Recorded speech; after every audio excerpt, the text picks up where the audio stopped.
Hi everybody, it's Christina from Card Making Magic. Today we're going to make a box and we're going to use this die to put the pattern in the side. We're going to decorate it with some flowers from the Spring and Summer stamp and die set, along with a sentiment from the stamp and die set. So to make this box I'm going to use some yellow card and some vellum. And I need a piece of white card to stamp my floral designs on, and then we can cut them out with the dies. So the first thing I'm going to do today is stamp out my my flowers and my leaves, and I've chosen my sentiment and a die that will fit around it. So I'm just making sure that I've left myself enough room on the sheet. So I'm going to pick these stamps up with the lid, and then I'm going to ink it with black ink and stamp it down again. Now if it doesn't stamp properly the first time, or you want the colour deeper, then leave everything in place and just re-ink your stamps.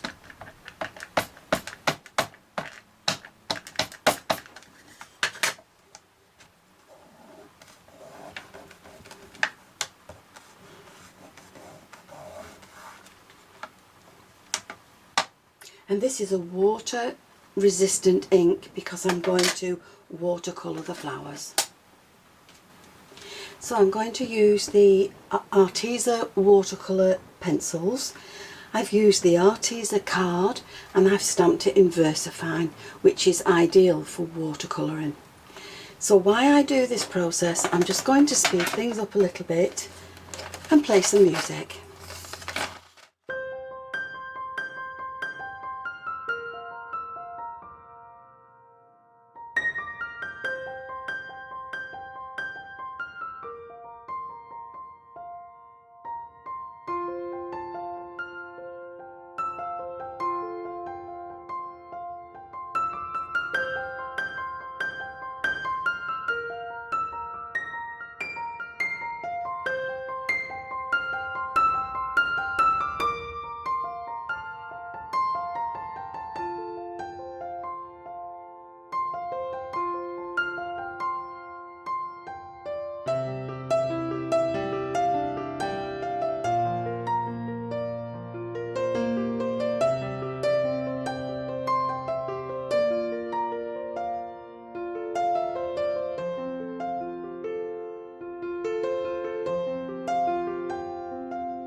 have these cut and coloured, pop them on one side, and we'll now get on with the die cutting and create the box. So with your yellow card and a scoreboard, you're going to score this every 5 centimetres. So you're going to score it at 5, 10, 15 and 20. And then this last little piece you're going to leave on the card. So there's your score lines. I'm just going to leave an extra little piece because that's going to be my flap. Now once I've done that, I can turn it onto its side, and again I'm going to score it, but this time I'm only going to score it at 3 centimetres. So now with your piece creased, you're going to cut this end piece off, and then you're going to create a V in between all the other creases. And that just removes the bulk from when you want to fold it up.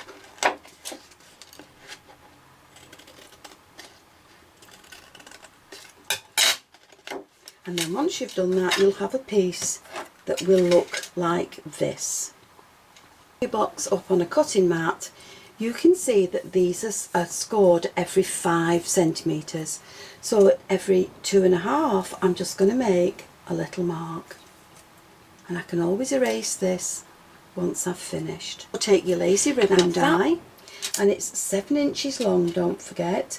So you're going to place it right in the middle and tape it in place.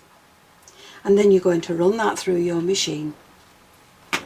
And once you've done that, you can remove it from your card, and you're just going to move it along to the next piece.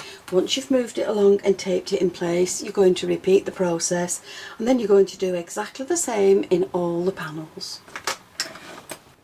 Once you've done that, this is what your pattern will look like. Now this is created with set 1, and this panel is created with Lacey Ribbon set 2.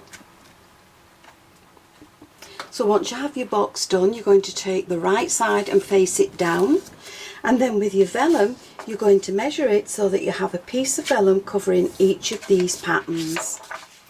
And once you've done that, you can glue that in place on the inside of your box. So when you're adding your vellum, make sure it doesn't interfere with your score lines, because the next thing you're going to do is fold it all up. And I would use a bone folder to give you some really nice creases. So you're going to fold all these 4 sides up, and then you're going to fold all these bottom pieces up. You're also going to fold in this side piece.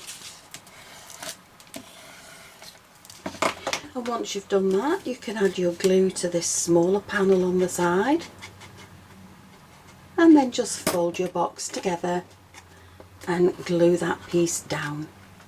And make sure it's lined up nice and level on the outside edge.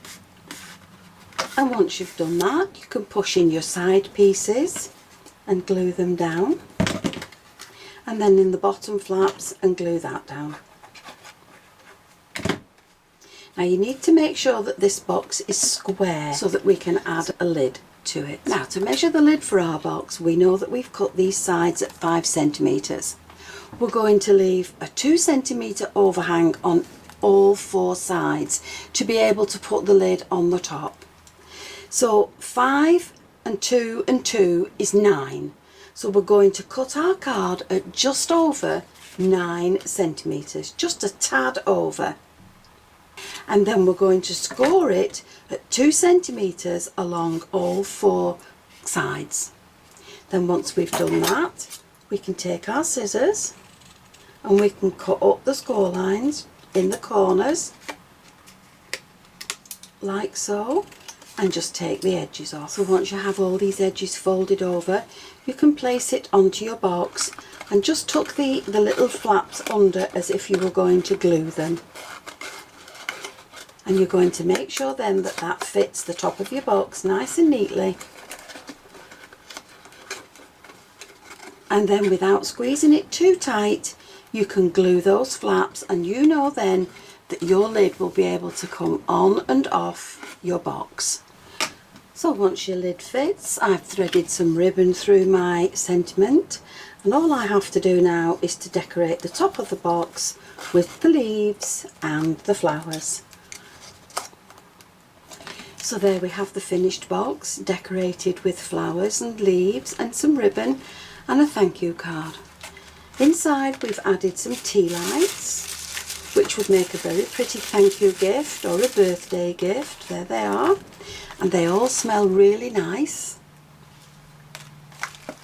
And the items that I've used to create this box are the sentiment stamp and die set, the spring and summer stamp and die set, and we've created the pattern in the side panels with Lacey Ribbon set number 1. So I hope you've enjoyed the video, and if you have, please join me on the next one, and I'll see you again soon. Bye for now.